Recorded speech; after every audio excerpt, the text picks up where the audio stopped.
first mistake I feel that writers make is that they aim for getting rich quick. I get many questions like, I am very poor, I need to make money immediately. How can I earn like 1 lakh rupees in 1 month? So that is not possible because even I don't know get rich quick schemes. Second mistake is people try to be on too many platforms at the same time. Like you mentioned, somebody will start writing a blog, they'll try to be on LinkedIn, they'll try to be on YouTube, on Twitter, Instagram, Pinterest, so many platforms that they get burned out easily and they don't see any results, because no matter where you start, in 1 month seeing results is hard, right? You have to keep going on for at least few months before you get any real traction. So that's the second mistake I feel. And to remedy that, the solution for this is focus on one platform first. And I would suggest focus on long form platforms like blogs, articles basically. Because LinkedIn and Quora, these are all short form platforms. They promote articles that are like 100, 200 words, that's it. Hello everyone. Today's podcast is super special for me. Today we have a very special guest, Anangsha, who is an author, content writer, freelancer. Just to give you a brief about Anangsha, she's a top writer on Quora and Medium. So I'm super excited to talk with you, Anangsha. I know you have a wealth of knowledge to share with us today. So without further delay, let's start. So first of all, thank you so much, Anangsha, for joining me here, taking out some time and joining me here. So thank you so much. Hi Surya, thank you for the introduction. And yeah, it's my pleasure to be here and share whatever I know, and hope it will be helpful to everyone who's listening today. Yeah, sure. So, Ananta, let's start from basic. First of all, I wanted to know how you land into this field of content writing and how is your journey so far? Okay, sure. So I currently am not doing content writing. Currently, I'm only doing content marketing for a few startups that are mostly based in the US. So, okay, let me start with how I got into this journey. So, like yourself, Surya, I also did my BTech in civil engineering, and I have done my master's as well.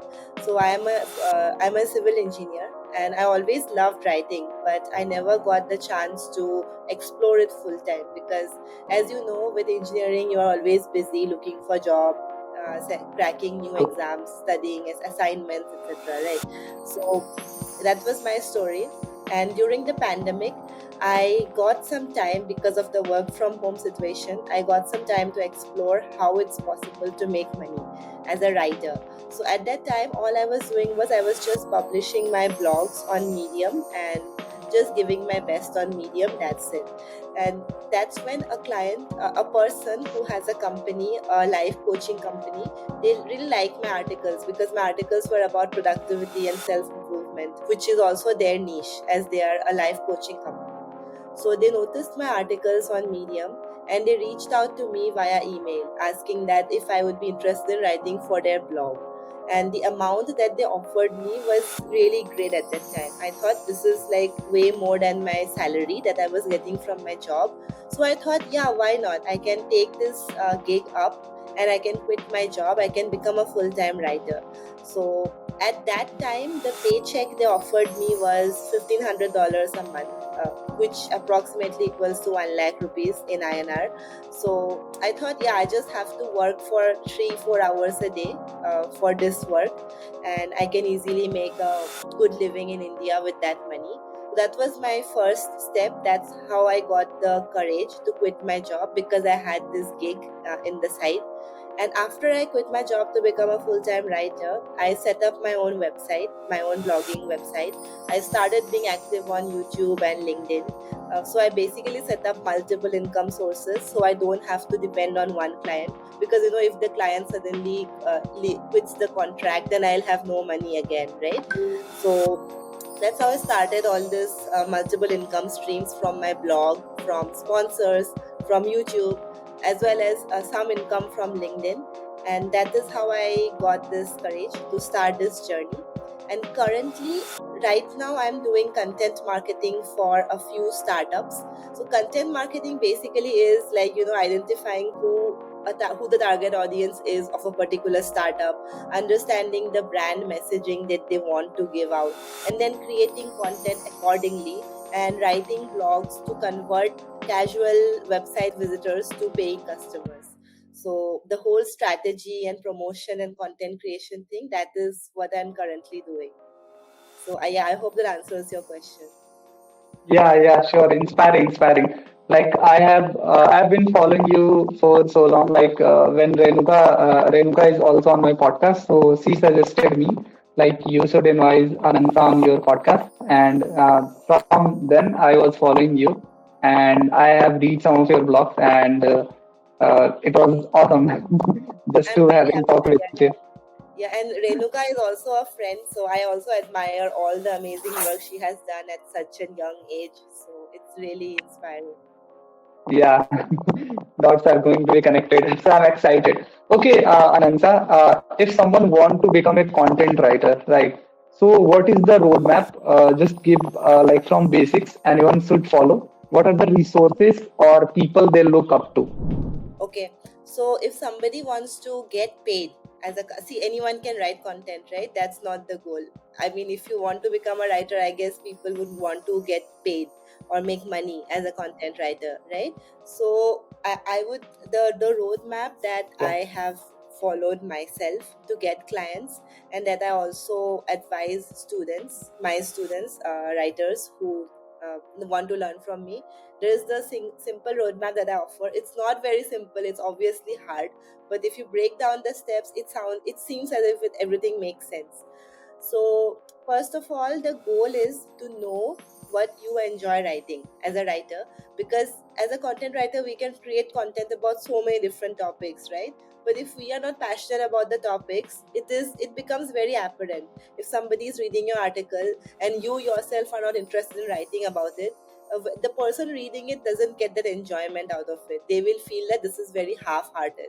So the first step is identifying what you want to write about. It can be any topic, it can be movies or books or cricket or anything. So the topic that I chose was self improvement, because I've always been very passionate about self improvement and productivity in general. So that's the first step. Second step is to create at least some content around it. You don't have to write like 100 blogs.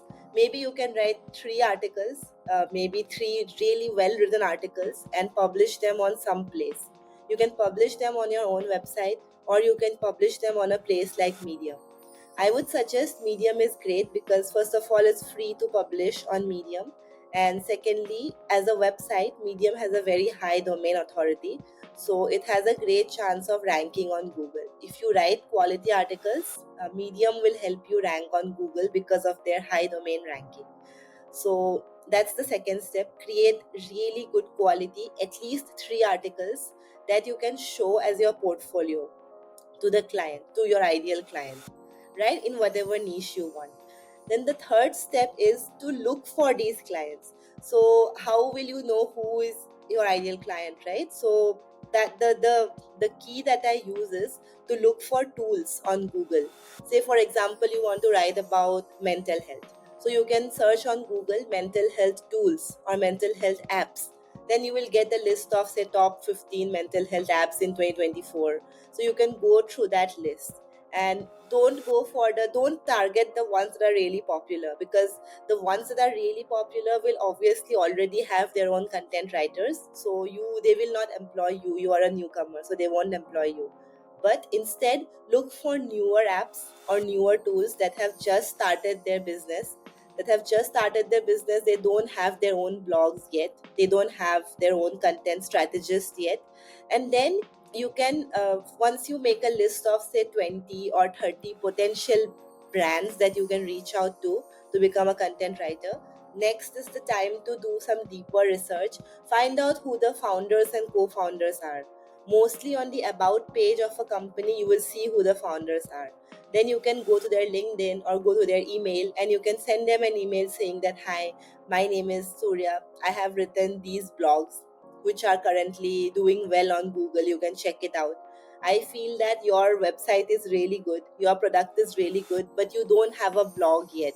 And blogs are a great way to attract customers. then you can write a few statistics that 90% people get paying customers from blogs, and then you can send them a very compelling email with links of your existing articles, and then you can just ask them, can we get on a call so I can understand your needs, and I can help you out better in this. That I would suggest, in the first email you send, don't mention prices or rating, money. Just say, let's get on a call. And when you get on a call with the founder, you can understand what their needs are. You can understand how their product they want to market it, and then you can, based on that call, you can send a follow-up email that, I understood this. Now, based on your requirements, here is what I suggest. And you can tell them that we'll publish 10 articles in a month, and 5 social media posts, and the price will be this. So if you send out 20 emails, maybe you will hear back from one person. So that's the cold email strategy, right? Every cold email won't be successful. So you have to do a lot of research, find out what companies don't have a blog yet, and then you have to reach out to them. But before that, the first step is building a suitable portfolio. And I believe that even 3 articles is enough in today's time to get started. So, yeah, very detailed, also very simple, but definitely not easy. Yeah, true, true. Makes sense. I remember like when I started my podcasting, I have to approach to a lot of people. Like I invited, I guess, like hundreds of people, and from that I get response from 25, 30 people. And Yes, for inviting some of the biggest on my podcast, I have to approach multiple times with yes, like new strategy. And yes, I remember your words from one of podcasts you have done with Isan, and you are telling you about how to approach a client. Like you have to be strategically like know about your client before you apply rather than just exactly. applying, right? Yeah. Yes, Okay. So yes. yeah, Anangsha, how can someone become a freelance content writer, and how much money basically someone can earn in this field practically, right? Like if someone is just starting, how much can they expect? And do you also think that Indian clients like giving less amount than foreign clients, right? Because I've seen a lot of problem regarding this. Like people used to complain about like Indian clients not giving enough money, and they are like frustrating basically. What do you think on this also? So the reality of this, because I have been involved in the startup space for at least 3-4 years, right? So I understand the reality of Indian startups. So if Indian startups, they have funding from Indian investors. If you have seen Shark Tank, you would get an idea that investors, they invest like 50 lakhs, 1 crore. That's all the money these startups have. So if they have 1 crore, they are not going to pay 50 lakhs for content marketing, right? The majority of the money they are going to invest in product building, and some part is going to be invested in marketing. So it makes sense that Indian startups that have Indian investors, they don't pay you much, because currently at the initial stage of their growth, their target will be to build a product and get more customers organically rather than marketing. So that is true that Indian startups don't have that kind of money. But when it comes to foreign startups, in like I have a friend who recently raised the angel round, and in the angel round only they raised like 300K US dollars. So 300,000 is a lot of money, and even if they invest like 1% of it in content marketing, that would be like $3,000, and that's like a lot of money, right? 4 lakhs. So if you work for them for like 3-4 months, you're going to get 4 lakhs, which is going to be great money, and it's not going to cost them a lot. So this dynamics helps, because see, we live in India. The exchange rate helps us. The foreign forex exchange rate helps us. It works in our favor if we target US clients versus when we target Indian clients. But yeah, if you look for a little bit more established companies that have raised say 2-3 rounds of funding, and that have some, because see, all these funding details are usually public. So if you find the target company, say the company's name is X, if you search X, how much funding raised, then you will get some news, because all these details are usually public, so you'll understand what kind of money they have raised, what kind of budget they might have. Then you can calculate, okay, these are good targets. Or if you see some startup has raised no money and they are just bootstrapped, then they'll have even less budget for marketing, right? So all these calculations you have to make before sending out the cold email. And realistically speaking, how much money you can get, very realistically speaking, it again depends on the results. Say for the first month you are telling that you will charge 80,000 for writing like 5 articles. uh, the startup will pay you based on your first 3 articles if they are really good. But if the articles that you write, if they don't get any results, if they don't rank on Google, if they don't bring any website traffic, then the startup will not want to keep working with you, right? So you can take a gamble and you can charge really high rates, but then you as a writer have to deliver. You have to give them what they want. And for them, it's for that you really need to understand what the founders want.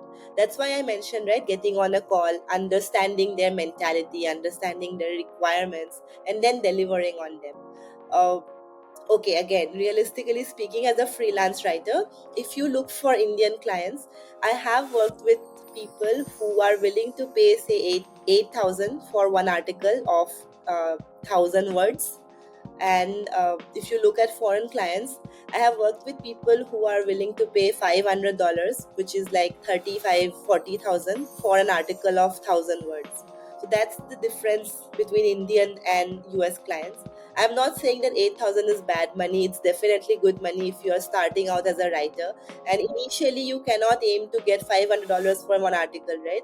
So when you are starting out, you might have to start for as low as 1 rupee per word or 2 rupees per word, and then you have to scale up. Say if you sign up a client for 1 rupee per word and you get really good results, then you can use those results in your resume to pitch to even higher paying clients. And you can say that, I wrote this article, it got these many thousand views in these many months, so I want to create the same for you, the charges are this. So that way you can keep growing.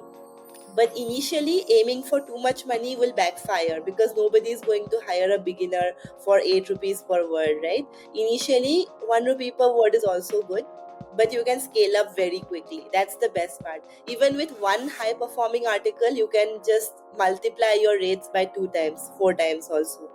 So it depends on your skill, how well you can write, and how big of a gamble you're willing to take. Makes sense. So, if I just have to ask, like, what's the top funnel of this? Like, sky's the limit. Yeah. um, so I have worked with clients who have paid like 2,000 US dollars for a single article as well. So for me, that is the top. But I am pretty sure there are even more people who charge much more than me as well. Because I am from India, right? So my thinking is also a little bit limited. For me, $2,000 for one article is a lot. I'll be very happy with that money. But for US people, that's not a lot. So I know, I personally don't know how much people usually charge, but for me that was the highest. I got $2,000 for one article that was about 1,200 words. Okay, okay, makes sense. Okay, Anangsha, let's suppose ki if someone is starting out, like in content writing, so what do you think he can, what are the resources he can learn from, and where to start? Like what platforms to start? Like LinkedIn or Medium or Quora? If someone is confused between these, and where are they can learn from, basically.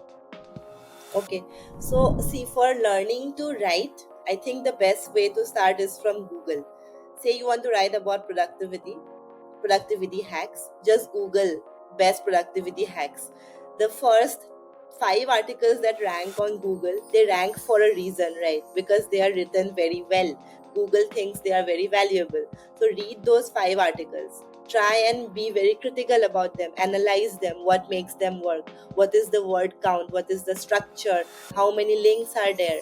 Because every niche will have a different requirement, right? Productivity niche, some article that's great, it might be very different for say a movie review article or a cricket analysis article. So every article will be different. So the best place to start is to just Google about it, read the top 10 articles, understand what makes them great, and try and reverse engineer, try and add the best elements of each of these articles to your own article, so you can outrank all of these articles. It's a very iterative process. It won't happen on day one. On day one you will write something that will be bad, then you can come back and revise it after a few days. You can keep revising. That's how usually you rank. Because SEO is a very long term game, right? You just don't publish once and it doesn't remain on one forever. You have to keep doing it, keep iterating, keep changing the article. That's the first part of the question. The second part was what was the second part of the question? I'm sorry, I forgot the second part. So second part is what are the resources and Okay. people you can look up to in this domain? Okay. So resources for writing articles, I would suggest that just because see there are many great writers. I don't want to name a few. There are multiple writers in multiple domains. I would suggest just read on Google, read the first 10 articles. You will learn a lot.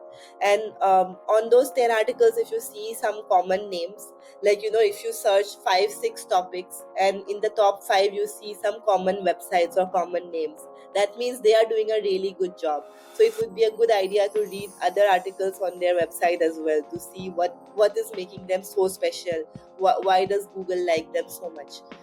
That is the first step. Yeah. And if you want to learn how to pitch, there are multiple websites that have samples of free pitches.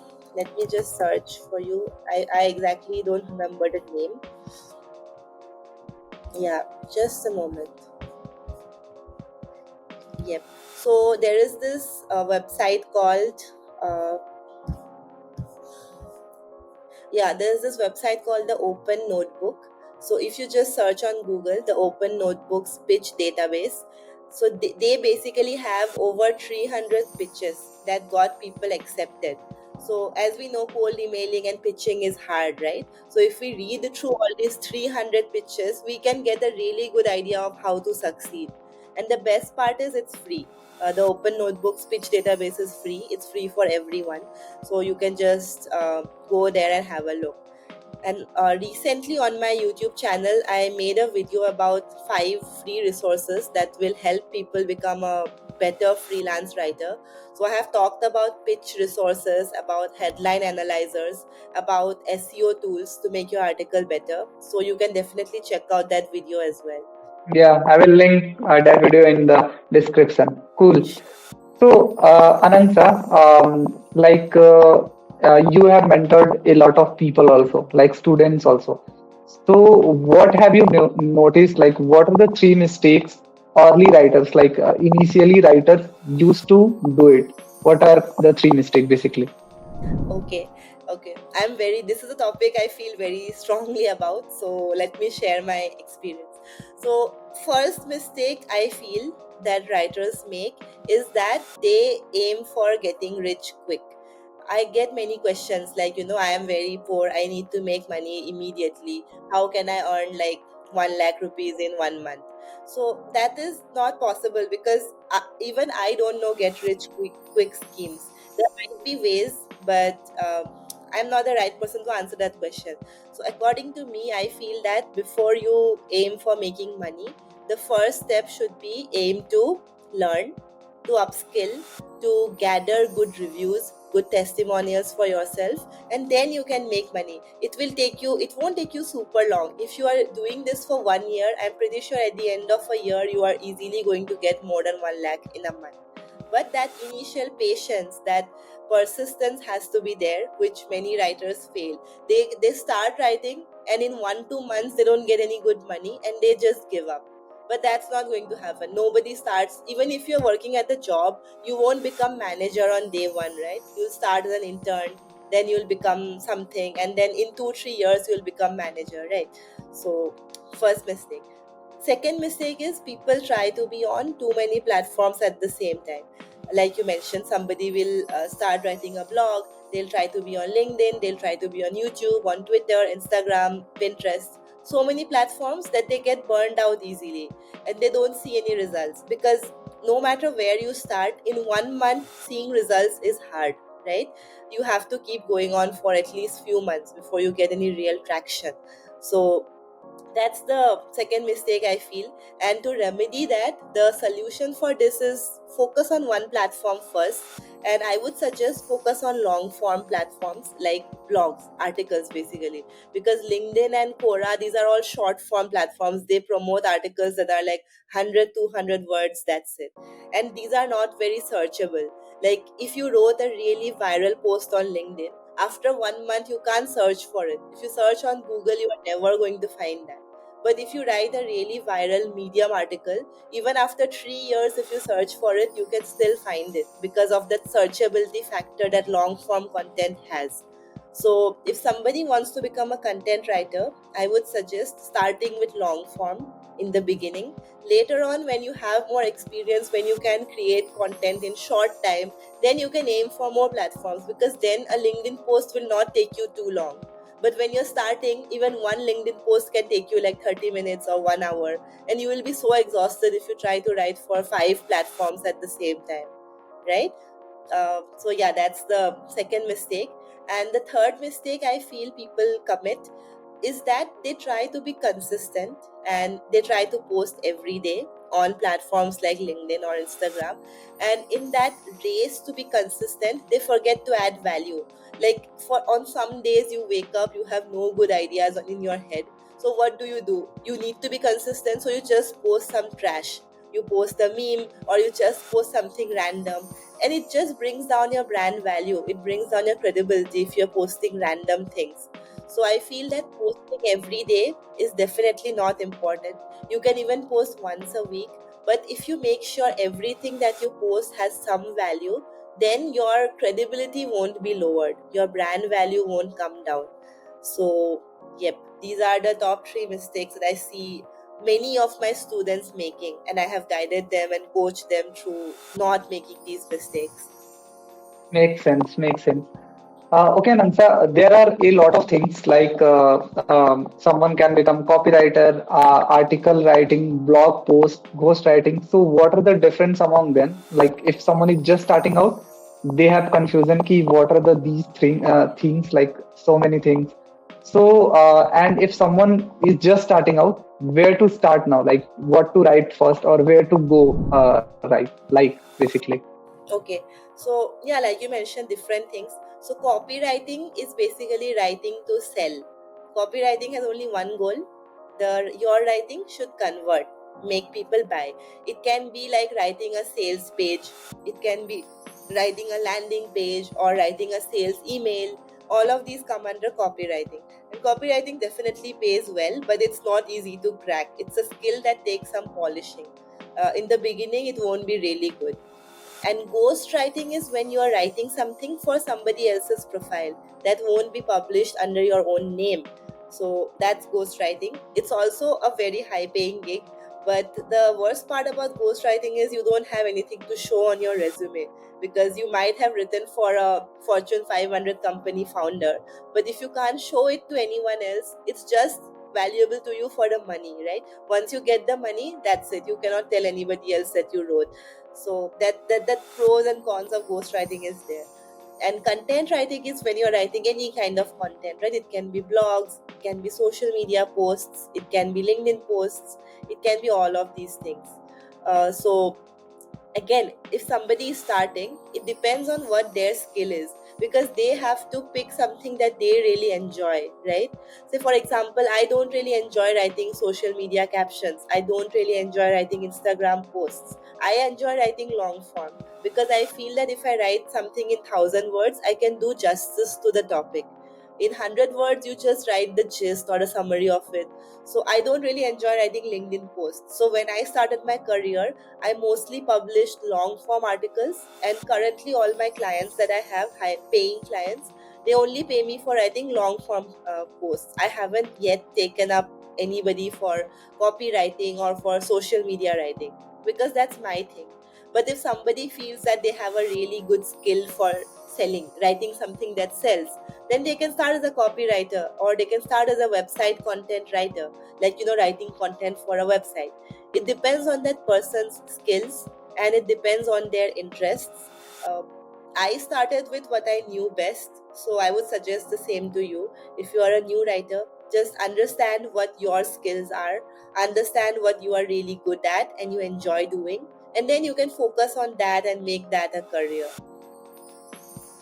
Amazing, amazing. One follow-up question to this, Anansa. Like, if someone, you have written books also, right? So, if someone wants to become a book writer, so what are the things they should keep in their mind? Like one of my friend wants to become a book writer. He's getting good, good paid on. He's a ghost writer basically. He's getting good paid, but like eventually he want to become a book writer, right? So, what are the things he should keep in mind, and all over the people who is watching and want to become a book writer, or maybe want to become do good in this field? So, what are the things they should keep in mind? Okay, so I feel that book writing is also like a gamble, because you take a long time writing a book, right? You won't write it in one day.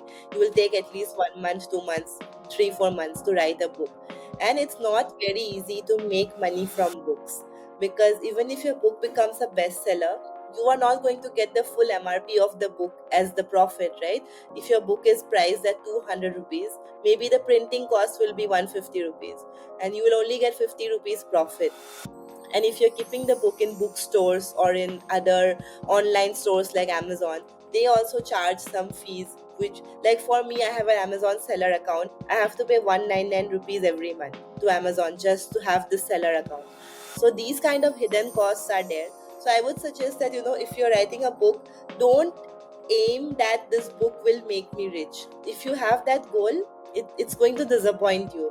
Write a book for the brand it creates, because as a writer, if you have a published book, it gives it credibility, right? That clout that I am a published author, and you have that credibility on your name. So aim for that, do it because you love it, do it for passion, do it for brand building, but don't do it for money.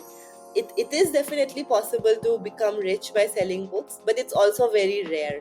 Like in India, there are only very few authors. Even the top authors like Chetan Bhagat or Durjoy Datta or Savi Sharma, they don't make money just from book sales. They have like n other things that they do that give them their main income source. They write books because the books give them the chance to go on book tours, meet with friends, meet with fans, and have that credibility to your name. But just aiming on money for from a book is not advisable. That's number one.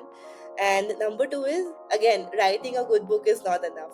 Even if you write the best book in the world, if people don't know about it, it's not going to make any sense, right? The most important part in a book is the marketing process. And unlike an article, a book is like, it remains alive, it remains in the market forever, right? So article might get buried in newer articles, social media posts will get buried in newer posts, but the book will be there forever. So it's not that book marketing is not a 1 month, 2 month, 3 months thing. You have to do a staggered approach over multiple years. Say for the first 3 months, you are reaching out to all your friends, asking them for reviews, etc. Next 3 months, you are reaching out to book reviewers and asking them for reviews. And after that, next 3 months, maybe you are doing social media ads or social media promotions for your book. So different approaches you have to try over different time frames, and this is an ongoing process. You have to keep doing it, because the life of a book is long, so the marketing period also has to be long. You can't expect to make like lakhs of rupees in 1 month, and then that doesn't happen. That's not the reality. Makes sense. Makes sense. Okay, Ansa, one thing which people used to debate, argue upon this, you can see there is a war that AI can replace content writer or not. You have people used to ask you this question a Yeah, lot of times, but again I want to ask you. So, what do you think on this, and how can someone use AI to leverage their writing? Right. yeah, So, what yeah. do you think? Yeah, so see, I feel AI is definitely going to replace a lot of writers. Definitely, it has already replaced. Like, it's not that right now, as we are talking, like over the last 1 year, so many companies that I know used to employ writers, they have shifted to writing articles with AI. So, in front of my eyes, I have seen so many writers losing their jobs. But the best part about AI is, AI by itself, it cannot create anything. As writers, you have to give them the prompts. So as a writer, if you know how to use AI, currently there are so many different versions, right? Chat GPT is not the only one. GPT-4 has come up. uh, Gemini is there. Perplexity is there. So many different tools are there which all have different plus points. So if you know how to leverage these tools, like currently, like just before doing this interview with you, I was doing a course about how to use Perplexity for SEO. And the article that I created with Perplexity, I created it in like 1.5 hours. It took me 1.5 hours to write, but that article is so good. I am pretty sure once I publish it, it is going to rank on Google. And I couldn't have done it myself, because if I did it myself, that research would take me like a week or 6 days for writing that kind of highly researched good article. But with Perplexity, I could do it in like 1.5 hour, which is crazy. And Perplexity itself costs like say $20 per month. It's not cheap. But then for creating this article, the client is paying me a lot more. And they are not paying me to, to just write this article. They are paying me so I can use all the tools that are at the disposal and create the best article for them. So at the end of the day, the clients want their article to reach more and more people, right? So as a writer, it is your job to make sure that whatever article you create, whether you write it yourself or you use AI tools, that article should give the client what they want.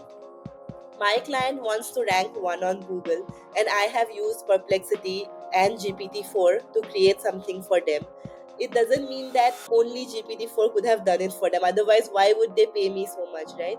They pay me because I know to use these tools. I know how to leverage these tools. I am willing to invest in these tools and learning so I can create the best results for them. So I feel that as a writer, if you are ignorant of this, if you just use the free version of ChatGPT and you are lying in your own delusional world that no, AI will not replace, then you are going to be in for a rude shock. So I would suggest familiarize yourself with the tools. Know what each tool has, what is the power of each tool, because there are so many different tools right now. So and learn to leverage the best of each of these tools so that you can create the best article for your client. At the end of the day, as writers, our goal is to become irreplaceable, right, for whoever client we work with. So if you can make strong articles for them using AI, then nobody is going to replace you. In fact, you are going to be in much more demand. You can increase your rates as well using all these AI tools at your disposal. Yeah, like leveraging, like using AI for helping you is like it costs you like it less your time and it helps you basically, right? Yes, it lessens your time and it gives you things that if you did it yourself, you would have to spend a lot of effort. But with AI, you can do it quicker. So, you can create more articles for your clients in short time. Makes sense, makes sense. Okay, Anansa, one more thing I have in my mind. Like there are a lot of content writer out there I can see. So how can I or the people who is watching, like they can differentiate themselves from this crowded space or voice like out there? So what do you think? I think the one thing that can differentiate you is your personal brand. If you have a LinkedIn profile with a lot of followers, or if you have a YouTube channel with lot of followers, or a blog with many readers, because see, so many people are only busy writing just client work that they don't have anything to showcase of their own. They don't have their own book. They don't have their own website. Nothing is there. So the lack of personal brand is something that I feel is common among all these writers. Like I personally know writers who make like lakhs of rupees a month, but they don't have their own website. If I search their name online, nothing comes up. So if all their clients suddenly go away, what are they going to do, right? Who are they going to approach? It becomes very hard. So I think that in today's time, in today's digital world, the currency that we have as writers is our personal brand. If our personal brand is strong, if it's very credible, then I think we can definitely set ourselves apart. Like if it's the same job and I apply and somebody else applies and they have like better articles than me, but I can tell them that I have 175,000 followers on Medium, and they will say that I have written this article for this brand. So obviously the person is going to pick someone who has their own following, right? Because they will know that I have already done this with myself for my own blog. If I have like 175k followers, then obviously for their blog also I can do well. So this personal brand adds credibility and helps you get deals and definitely sets you apart. So true, so true. Like if I have built for myself, I can build for you. If you can make someone trust like this, then you got the deal, basically. Exactly. Yeah, cool. So, Anansa, I have a private WhatsApp group where I used to ask ki I'm going to take the podcast with this guest, and I have given the poll that I'm going to take the podcast with Anansa. And the common question people used to ask is everyone, not everyone, but a lot of people, maximum majority of people used to ask like how to grow on Medium. Basically, they are facing the problem to how to grow on Medium. So you are a top voice on Medium, so suggest some ways to grow on Medium. Okay. Okay. Yeah. So when you're publishing on Medium, publish in publications. Don't publish on your own profile. Target to publish in the trending publications. Number one. Number two, Medium has this new feature called Boost. So Boost basically means it will your article will be placed in front of many more readers than just your own following. So to get your articles boosted, you need to write them from a very personal point of view. There has to be some lived experiences. Your article has to be memorable. Your article has to have that, oh, I never thought about this way, never thought about it this way angle has to be there. So if you can incorporate all this, then your article will get boosted. And I personally have seen, if my articles are not boosted on Medium, they get like maybe 200 300 views, that's it. But boosted articles, they get like 20k 30k views for single article. So I feel boost is a very powerful feature of Medium. It is still new and not many people are aiming to get boosted. So if you target boost, if you read, Medium has published a lot of guidelines on how to get boosted. I also have made a video on YouTube on how you can get boosted. So if you follow these guidelines, it's not very difficult. So yeah, aim for publications, aim for boost, and be consistent. Like even now, even after having so many followers, I still write 12 to 15 articles a month on Medium. So consistency is definitely important. You can't write one article a week and hope to get like really famous or grow really fast. At least maybe you can write 6 to 8 articles a month, and if each article is in a publication and if each of them gets boosted, then nobody can stop your growth on Medium. Cool, cool. So that brings to the end of the session. And thank you so much, Anansa, for joining me here and giving such valuable advice. I think key people who is watching us, like they get immense of knowledge from you. And thank you so much, basically. Yeah, thank you. It's my pleasure to be here, and I hope it was helpful. And in general, if you have any questions, you can always reach out to me on LinkedIn. Yeah, I will make it in this description.